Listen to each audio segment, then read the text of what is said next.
Today, we're going to be talking about wishing wells, the theory behind them, and a couple of my own thoughts on how to make wishing wells work for you. Broadcasting live from a sacred temple deep in the heart of the Rocky Mountains. This is Success Magica, the FMS Mastermind podcast.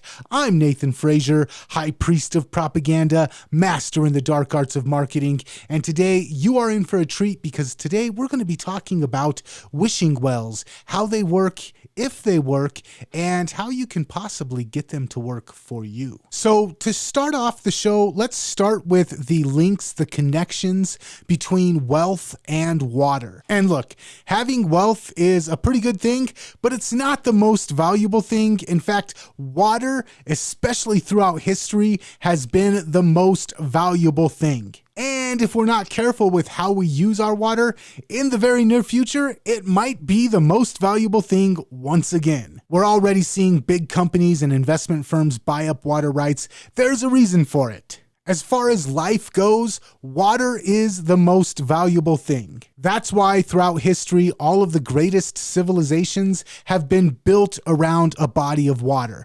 Not just for the life value that water brings, the ability to water your plants, the ability to stay hydrated, but also because water allowed for trade and wealth transfers to be made possible in the first place. So throughout history, where there was water, there was wealth. But that's not all of it. There's actually a more subtle connection between water and wealth. And you think about words like banks.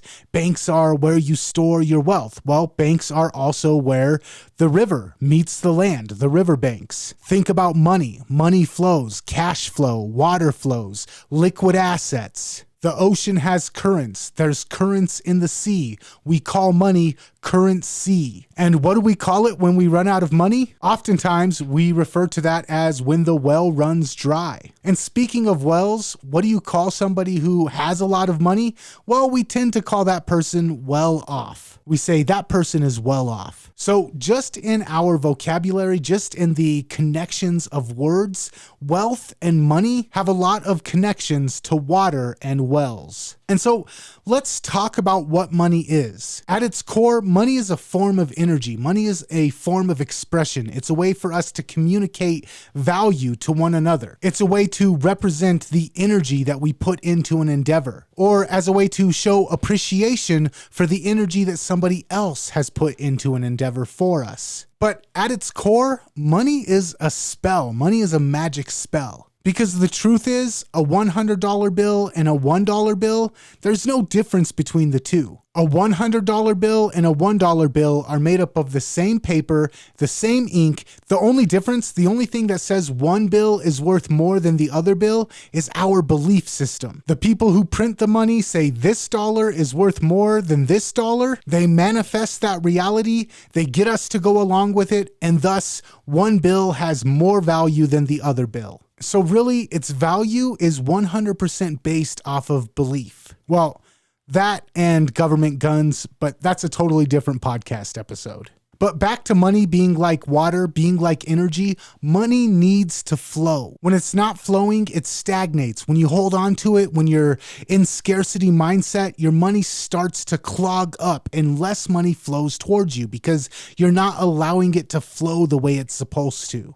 And one of the best things that I ever learned in life was to stop chasing money and instead put myself where money is flowing. Because like water, like energy, if you chase it, it's always going to be getting away from you. But if you figure out where it's going, where it's flowing, you can put yourself in its path and it'll come to you. But I feel like I'm starting to beat a dead horse here. So let's talk about the history of the wishing well. One of the first stories that we have of somebody making an offering to the wishing well was when the Norse god Odin sacrificed or offered his eye to Mimir, I believe is how you pronounce it. Odin in the mythology went to the well, made an offering of his eye, and then made a wish for knowledge and foresight of the future. And this is one of the first stories that I could find of a well being used as a wishing well. But it's not the only one. In Celtic mythology, there's the story of a goddess Coventina, I believe is how you pronounce it. She was either a water goddess or a water nymph. And the ancient Celts would make offerings to her at wishing wells, wishing to have certain things fulfilled, and tossing a coin or a piece of wealth, a piece of silver, a piece of gold, sometimes pieces of armor of their enemies that were slain in battle, thrown into the wishing well, offered as a sacrifice to Coventina in exchange to have their wishes granted. Now, copper and silver, especially copper and silver coins, became popular to use as offerings for wishing wells.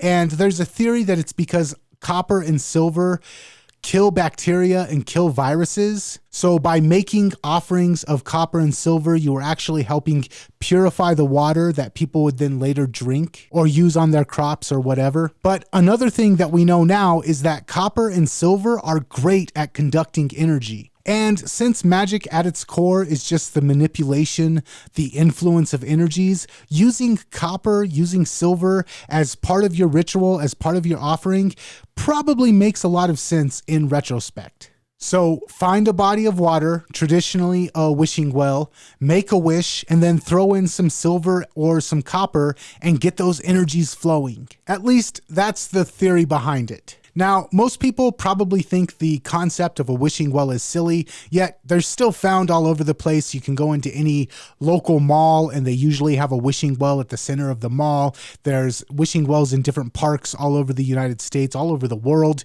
And the concept, as much as we like to laugh at it and call it superstition, it does seem to have a prevalence in society even up till this day. So silly or not, most of us have probably at least one time in our life thrown a coin into a wishing well and made a wish.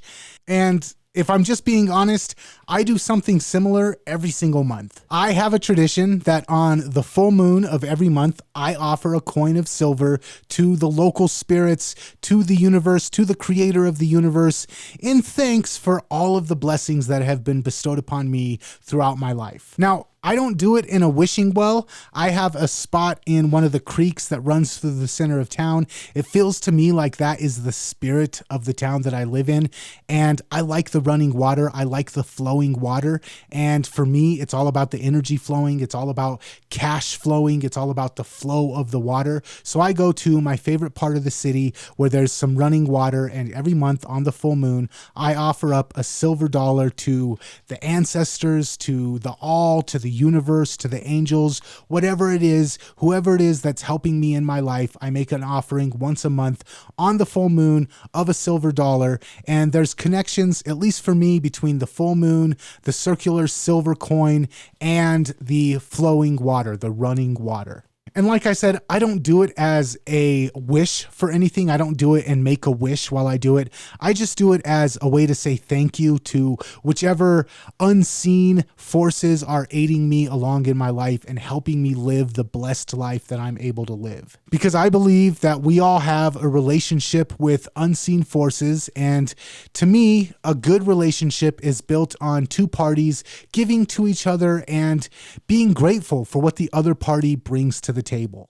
And so for me, my monthly ritual is about giving thanks rather than wishing for something. But I do give silver specifically because I believe in giving what I wish to receive. And I believe in giving without the expectation or the guarantee that you'll get it back. It's just, this is what I want more of in the universe. And so this is what I'm going to bring to the table. This is what I'm going to give. If I want more love, I give more love. If I want more wealth, I give more wealth. So I don't use a well, I don't make a wish, but I do get the magical logic behind the wishing well, if that makes any sense to you. But like I said, I do it as more of a way to say thank you and then to let the ancestors, the angels, the all know that I'm open to more blessings if they feel so inclined to bestow them upon me. So that's where the idea of wishing wells comes from. That's the logic behind the magic of wishing wells. And that's my own personal beliefs on how to make wealth and water work for you.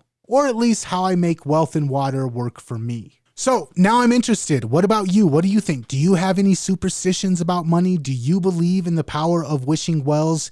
And did I miss anything in my explanation of where wishing wells come from? Or did I lose all credibility as a rational thinking human being in your eyes as a result of you watching this video? Let me know in the comments down below. I'm Nathan Frazier, Advertising Alchemist, and I'm out of here.